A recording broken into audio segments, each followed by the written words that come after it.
So one day I get the call, Keith, can you meet Jimmy Page? He's just coming in from Miami with his family. So I said, yeah, I can do that.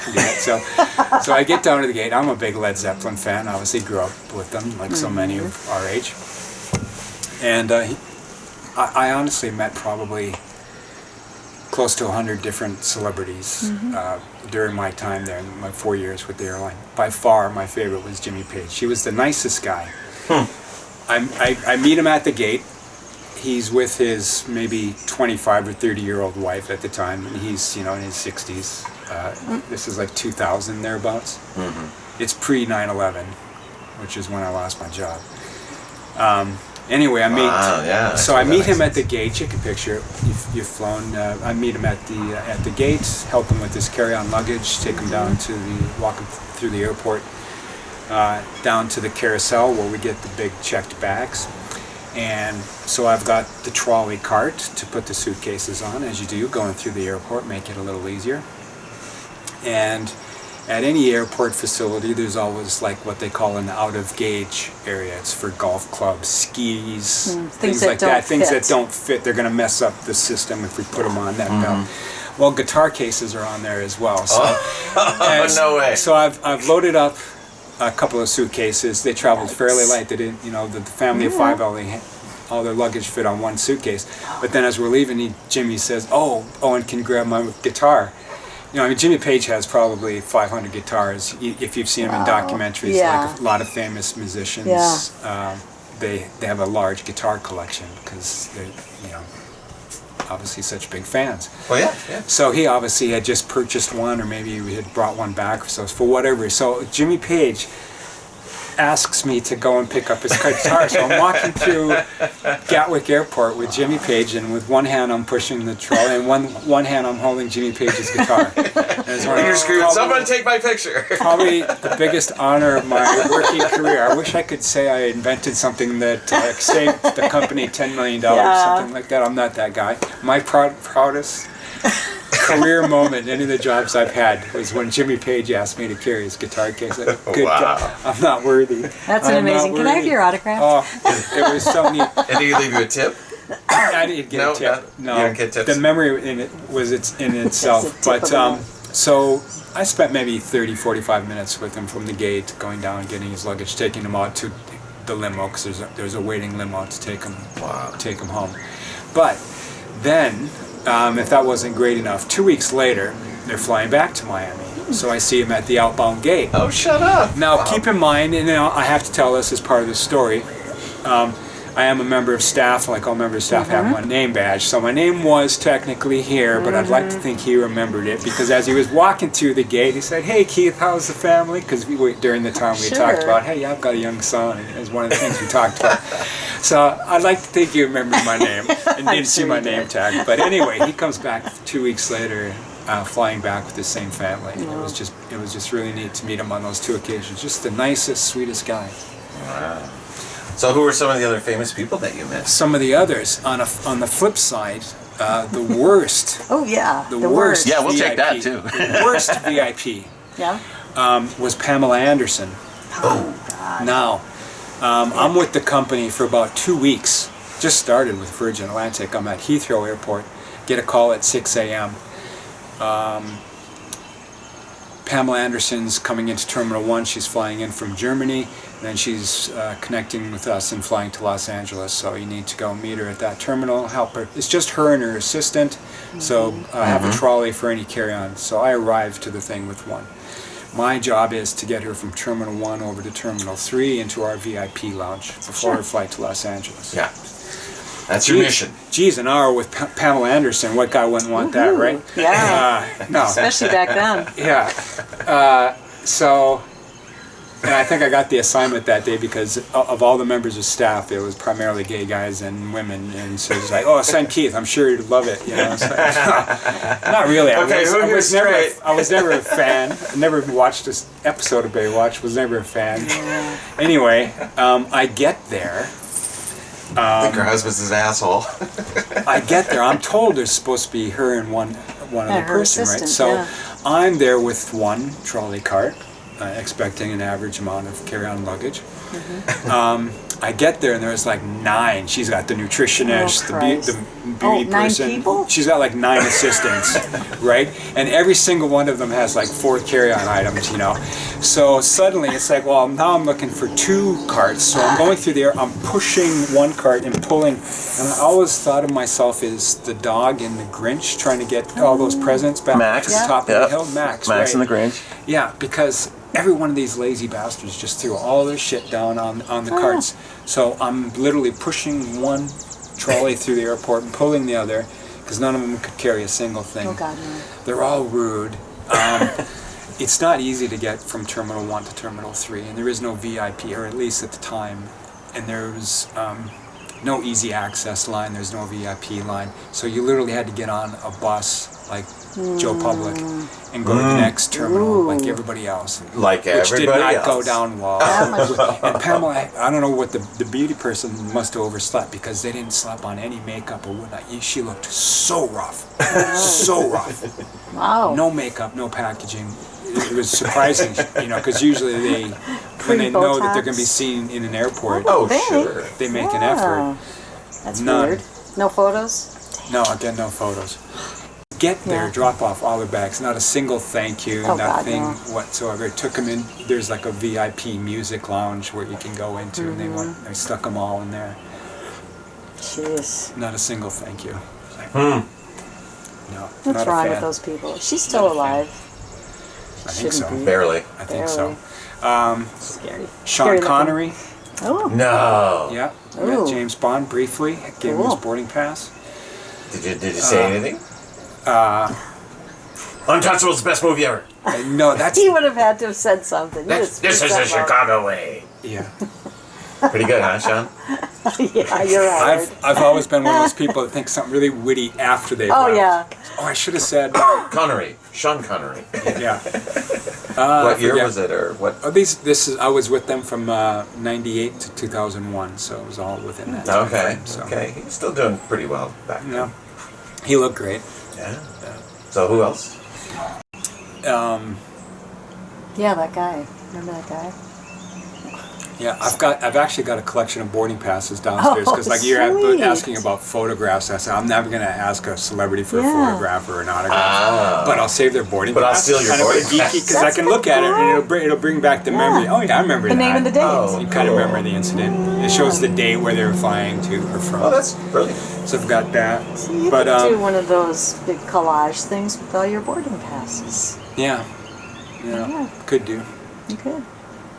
What was Justin Timberlake's boy band with NSYNC or? Is it insane? Yeah, I think so. One of Yeah, I those, think it you was, know. yeah.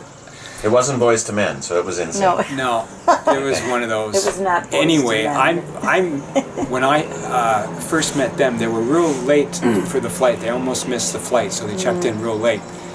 But they were flying in economy. That's how old that was. Oh, wow. You know, because Yeah, they couldn't afford the. they were this just class. starting out. But they'd obviously been on a European or English tour, and.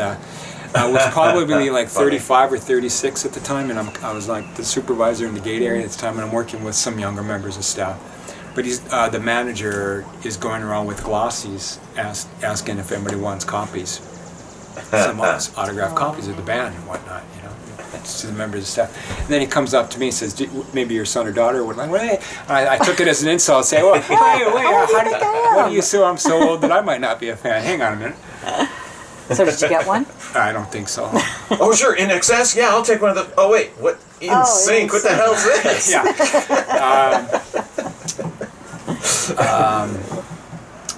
I once had an encounter with. I wasn't a fan of their music, but they were pretty big afterwards.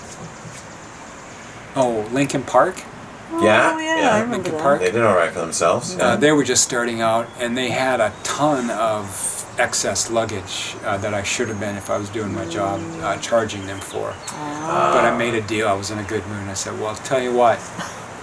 I won't tell if you don't. I tell you what, you've got a CD, and we might be able to work something out, you know. So she gave me a CD, and I waived all the charges. And then I went home, played. I thought, not really my kind of music, but all right. But hey, And then they wrote a song about you. that was nice of them to do that, though. Yeah. I mean, to say, just Yeah. So brief encounter with them. Who else? I think Actresses? Actors?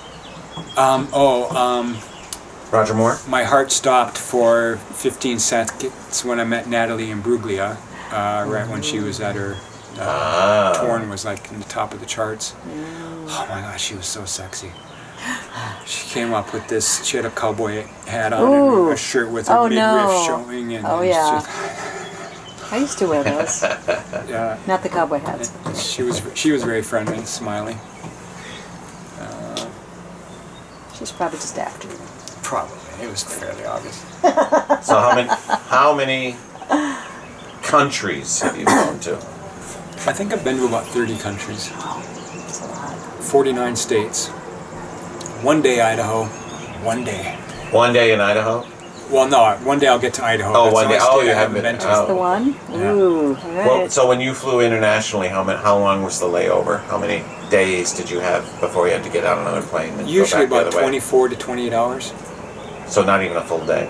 So you really had to economize your time. Yeah, the London trip, the usual scenario was you'd land at about 7 o'clock in the morning, and you'd leave the next day at about 11. Wow. So you've been working all night. And for me, I had already I would commute from Minneapolis to Boston, which is a 2 to 3 hour flight in itself. Yeah. Wait at the airport for a little while, report to work, and then fly Boston to London. Wow. So you already had 3 hours behind you. That's a pretty long day already. So by the time you got to England and went to our hotel, the norm was just to go straight to the hotel and sleep all day. And the flight It was about 7 hours. to London, from Boston to London, About 7 hours. 7 hours. And that's not relaxing sleeping hours. That's you being. Oh, you're working. You're on the job. You're on duty. Yeah. You got to be on everything. Yeah. Yeah. And then you land in London. Then you land. And then you've only got By 24 which hours. point I've been up 24 hours probably. Of course. Yeah. And then so you get what, another 8 hours sleep, 9 hours sleep maybe. Yeah. Basically, sleep all day. Try to wake up around dinner time. Oh man. Try to go for a walk along the beach if the weather was okay. Jesus. Go for dinner. Yeah. Usually a few pints. Yeah. And then back, watch some British TV. And then back on the plane at breakfast. 11. Yeah. Wow. Back out the next day. Did that 4 or 5 times a month. Wow. It would that was a fun time. 93 to 94, being a flight attendant out of Boston. I'd either be going to England, Glasgow, Scotland, Amsterdam. I loved my Amsterdam trips. Even though I had all that temptation around me, because we had random drug testing, so I couldn't be myself. Mm-hmm. But Amsterdam was a great city to walk around. Occasionally I'd get to go to Paris, not very often. That was a senior trip. Now, have you been able to go to any of those places since you've been a flight attendant? Like to go back and visit Amsterdam? Well, you lived in London for a very long time. Yeah, well, our living in England for 13 years, so I was telling Priscilla earlier, that was just fantastic. So we had so many trips just on our doorstep. You have so much within a 2 to 3 hour flight. And how far would England be from Amsterdam? It's far just as that? about an hour and a half flight. Wow. Okay. Yeah, or you could take a train, but probably an hour and a half flight. Mm-hmm. So yeah, you really just learned everything there was about Europe and experienced all of it and everything, and then you said, "Okay, let's go back to the States." Yeah, the time was right. Well, that 2007-2008 crash, really made the choice for us, because we were fixing up houses up until that point, and then all of a sudden, regardless, with our fantastic credit at the time, you couldn't get loans to keep fixing places up. The bank scenario that started here went worldwide. And then all of a sudden, that second income of fixing up houses wasn't there. It just became not right. And luckily, the pound did pretty well against the dollar at the time, so it just made sense financially. We nearly moved back in 2005 before I got diagnosed. We had our house on the market. We were selling things. Her parents had been to Texas and saw how cheap the real estate was, and we were in a position where we could sell our house in England. Yeah. Buy a house in Texas. And buy a house in Texas and still have a bunch of money. And be mortgage free. Yeah. We were in that position because thanks to W, Yeah. The dollar was useless abroad. The pound was very strong. House was on the market. We were already selling off things that we couldn't take or didn't want to take. So when you first got diagnosed, you stayed in London or in England Yeah. to be treated. Yeah. Healthcare, British healthcare versus American healthcare. Yeah. Yeah. Definitely. But definitely British better way to go. In my opinion.